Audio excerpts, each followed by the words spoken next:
It's not an uncommon occurrence in terrariums to get mushrooms or fungal spores, and honestly, the first time it happens to you can be a bit concerning when you see that mass of white beads in your substrate or you get your first cap to form. But in this video, I will show you that it is not only nothing to be worried about, but a positive. The following compilation takes place over about a month, and we will go through the complete life cycle and decomposition of the fruiting body of a mushroom, so you can see for yourself that it's nothing to worry about. In a larger terrarium with animal inhabitants, it's actually a very positive thing. Most are harmless to your pets, like 99%. They are indicative of a healthy ecosystem, and they are a great source of protein for your cleanup crew. In a smaller scape like this one, they can be slightly problematic.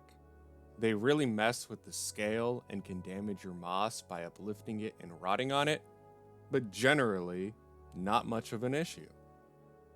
Thankfully, as this was a fresh setup and about a month old at the start of the video, the moss hadn't really locked in place yet, so it easily moved when the mushrooms sprouted. There is some discoloration from the spores of the second mushroom on the moss that has caused some mild die-off post-video, but it's rather minor and easily fixable with trimmings.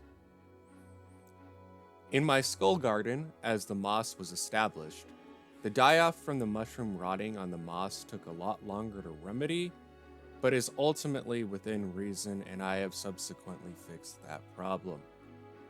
Whether you remove them or not is actually just up to personal taste, and regardless of whether or not you choose to do so, they are a sign of a healthy ecosystem and that you made your terrarium correctly.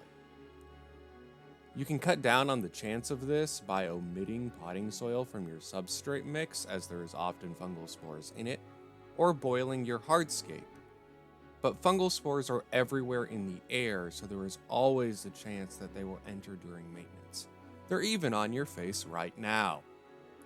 With that said, have a drink and happy scaping.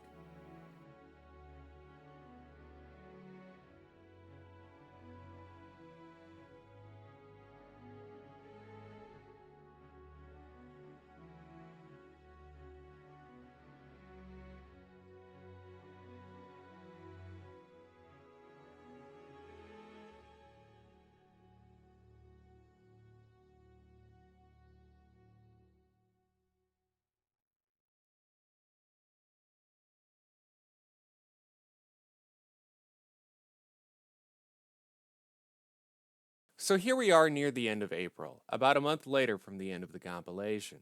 As you can see, the mushrooms did not cause any issues. The moss is growing in a bit slower than usual, but that's due to low temperature.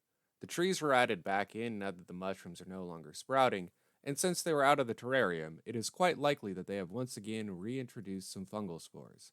A setup like this can last for years with proper maintenance, so let's see if we get any more mushrooms in the future.